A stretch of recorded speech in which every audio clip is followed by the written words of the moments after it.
At the edge of the deep forest, where the fog never lifts, stands a massive royal palace. But there is no clamor, no bird calls in that palace. All around are only people frozen like stone and broken pillars covered in vines. The garden fountains are frozen midstream with water droplets hanging in the air. The horses stand holding the reins, even their breath frozen like stone. In a secret room of this palace, covered in dust, lies a strange mirror. People say this mirror is not ordinary. It is the mirror of illusion, and trapped within this mirror is the life of a princess and the future of the entire kingdom. Many years ago, King Surendra and Queen Maladi of this kingdom had no children. In the eyes of the subjects, the kingdom was cursed. Then a tantric came from the southern mountains. His eyes were red, wearing a garland of skulls around his neck. He said, "Perform a yajna, you will get a daughter, but there is a condition."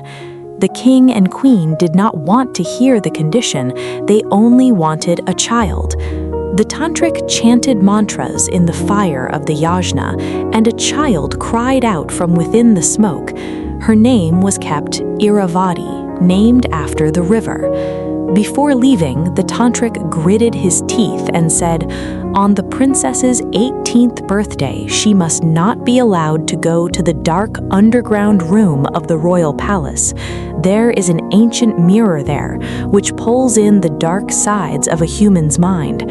Whoever looks into it once will be imprisoned by their own shadow, and their shadow will emerge and devour everything." Saying this, he vanished into thin air. That very night, the king placed 7 locks on the door of the underground room. He kept the key tied around his neck. Princess Erawati began to grow up. The praise of her beauty and virtues spread across 7 seas and 13 rivers. At her smile, dead roses in the garden would bloom. At the tune of her song, injured birds would learn to fly. But she had one sorrow. She was forbidden to go to one room in the palace. The more it was forbidden, the greater the curiosity. The maids would whisper, "There is a demon in that room. The king's first queen is buried in that room." Erawati would listen, and burying her face in the pillow, she would think. Finally, the 18th birthday arrived. Festivities from the morning, dance, music, golden tassels on elephants' backs. In the afternoon, Erawati went to the garden alone. Suddenly, a golden butterfly flew in. Light was falling from its wings. Erawati reached out her hand.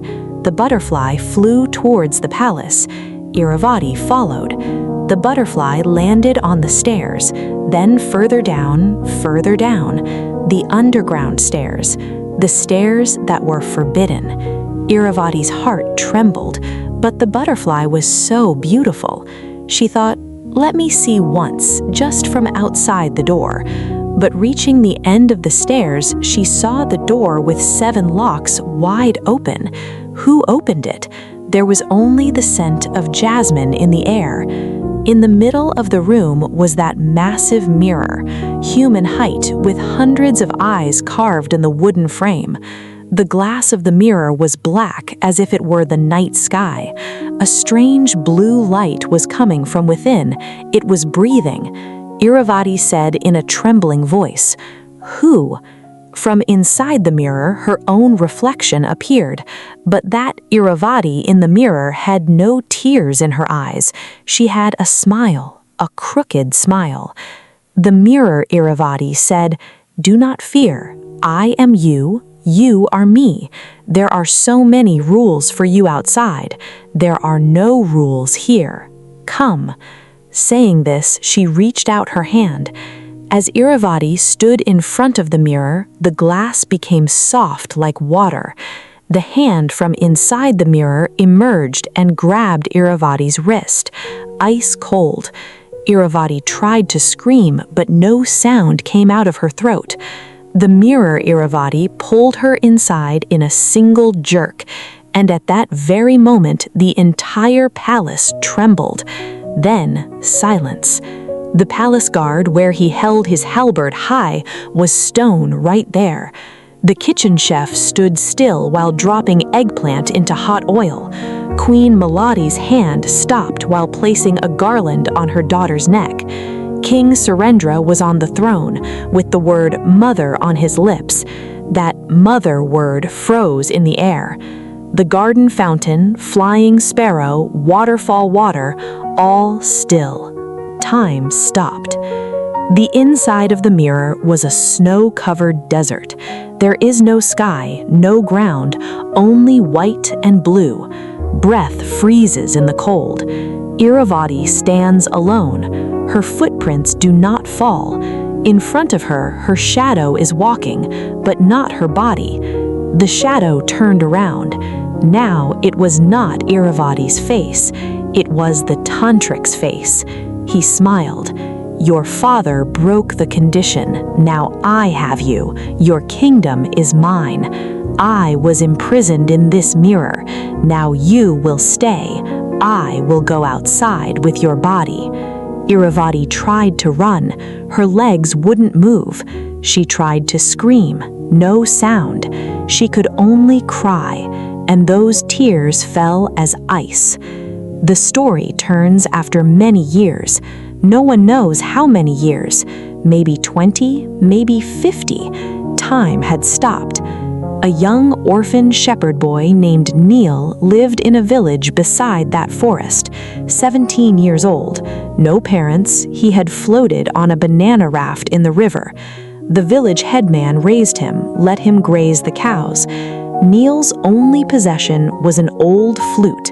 He had found the flute by the riverside, burnt bamboo, but the tune was sweet. When Neel played the flute, the fierce tiger of the forest would stand still. The leaves of the trees wouldn't move. The river water would become calm. The village old women would say, "That tune is not human. That tune is divine." One Shravan evening, an old traveler came to the village, shivering, drenched in the storm. Neel gave him shelter in the cowshed, gave him hot milk. The old man told stories by the fire at night. The story of that cursed royal palace. He said, "Don't go to that forest, son. The fog speaks there. It leads you astray, and if you go to the palace, you will turn into stone." Neel asked, "Princess, is she alive?" The old man wept. "I hear she cries inside the mirror. It is said that at her tears, forest leaves fall in winter." That night, Neel could not sleep. He clutched the flute to his chest. He had no one of his own. If he died, no one would weep. He decided he would go. He would wake the princess. At dawn, before anyone woke up, Neel set out, with only the flute, a knife, and puffed rice and jaggery in a bundle. Crossing the forest is not easy. First, fierce animals. A tiger pounced. Neel put the flute to his lips. A mournful tune. The tiger stopped. Then it sat down, tears in its eyes. Neel stroked its head and moved on. Then the magical fog. A call came from within the fog. Mother's voice. "Neel, come back, son. There is death that way." Neel has no mother. He knows this is a deception. He closed his eyes and played the flute. The heat of the tune burned the fog and made a path. Finally, the river of thorns came. Not water, only thorns. There is no bridge to cross. Neel played a lullaby on the flute.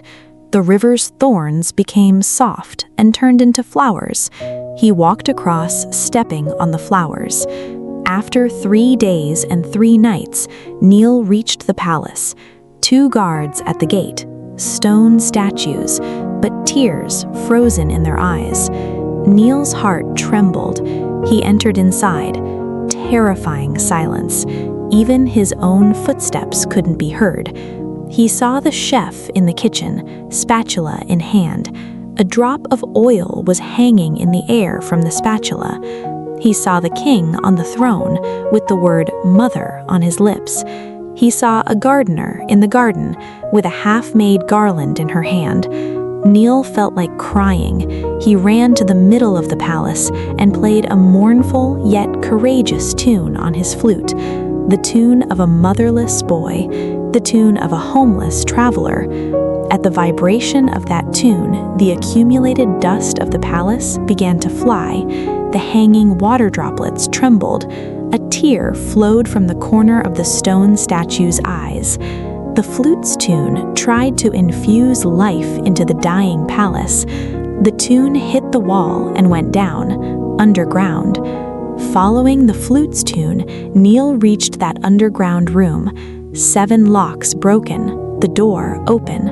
Inside, it is dark, only the mirror's blue light. Standing in front of the mirror, Neel's breath stopped. He saw Princess Erawati is on the other side of the mirror's glass, in that snow-covered desert. She is kneeling and crying. Her tears are falling down her cheeks as ice. Erawati looked up, saw Neel. Her lips moved. "Who are you? Are you also trapped?" Neel could not hear. No sound comes on this side of the glass, but he understood. He shook his head. "No, I have come to take you." Just then, the mirror's glass trembled. Black smoke came out from inside. The smoke solidified and took the shape of the tantric. Huge, head touched the ceiling, eyes like fire. He roared, "Shepherd, your courage is not less. Have you come to take a share of my food?" The shadow tempted Neel.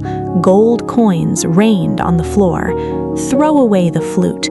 Take this kingdom. The queen is yours. The maid is yours. You will be king. Just go away." Neel did not look at the coins. His eyes were on Erawati. Erawati is shaking her head. "Don't go. Don't leave me." Neel clutched the flute tightly, took a deep breath, then blew. Now, not a mournful tune. Now, a war tune, high-pitched, sharp, like fire.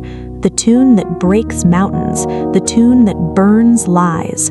The tantric's shadow screamed, "Stop! Stop!" He covered his ears with his hands. Smoke began to peel off his body. This tune cuts my mantra." Neel did not stop. Tears in his eyes, but the tune did not stop. Light is coming out through the holes of the flute. That light hit the surface of the mirror. The mirror's glass shattered with a creaking sound. Hundreds of cracks. The tantric shrieked, "No!" His body began to enter through the shattered glass. "I am trapped again." The whole room filled with an intense light. Neel closed his eyes. When the light dimmed, he saw the mirror shattered and lying on the floor. There is no blue light in the glass pieces, only dust. And Erawati rose from within the dust, of flesh and blood, tears in her eyes, but no fear. She stumbled towards Neel. Neel also moved forward. Erawati held Neel's hand, ice-cold hand. Slowly, it became warm. As the mirror shattered, the magical illusion broke. The whole palace trembled. As if waking from 100 years of sleep, everyone breathed together. The palace guards opened their eyes, shouting, "Attack! Attack!" then swung their halberds, then stopped. The kitchen stove lit up. The eggplant made a sizzling sound in the oil. The garden flowers bloomed in an instant. The fountain started running again. The hanging water droplets fell to the ground. King Surendra stopped while saying "Mother." Seeing his daughter in front, he started weeping, saying "Mother." Queen Malati ran and embraced her daughter. Erawati stopped everyone. She did not let go of Neel's hand. She shouted in front of everyone, "This is Neel, not a shepherd, my savior. If he hadn't played the flute, we all would have remained stone." The subjects cheered, "Victory to Neel! Victory to Erawati!" The king happily placed his hand on Neel's shoulder. "What do you want, son? Half the kingdom? The post of general? A golden plate?" Neel lowered his head, then said, "Maharaj, I want nothing. I only want that nothing like this mirror should ever be able to bind people's minds. I want no one to go hungry. No one should be an orphan." The assembly is silent. The king wept. Erawati held Neel's hand tighter. Princess Erawati and Neel together ushered in a new era in that kingdom. The underground room was broken and a school was made there. Where the mirror was, a huge banyan tree was planted. Neel did not become general, he became the minister of tunes. His job, to roam from country to country listening to the songs of the distressed. Erawati would look after royal affairs and in the evening listen to Neel's flute. The dark fog of the forest cleared and a bright sun appeared. The birds returned, children played in the palace garden, and at night, on the palace roof, Erawati and Neel would sit and watch the stars. Neel would play the flute. No illusion, no fear, only melody. And in that melody, the entire kingdom would sleep. A peaceful sleep, not a stone sleep. And those broken mirror pieces? The subjects picked them up. No one made a mirror. They threw the pieces into the pond water. The water shimmered. Old women say even now, if you look into that pond on a full moon night, you don't see your own shadow, you see your own mind. If there is darkness, it can be washed away. The story ends here. But travelers in the forest still say sometimes at night the tune of a flute floats in the air. Not mournful, courageous. The tune that melts stone, the tune that wakes from sleep.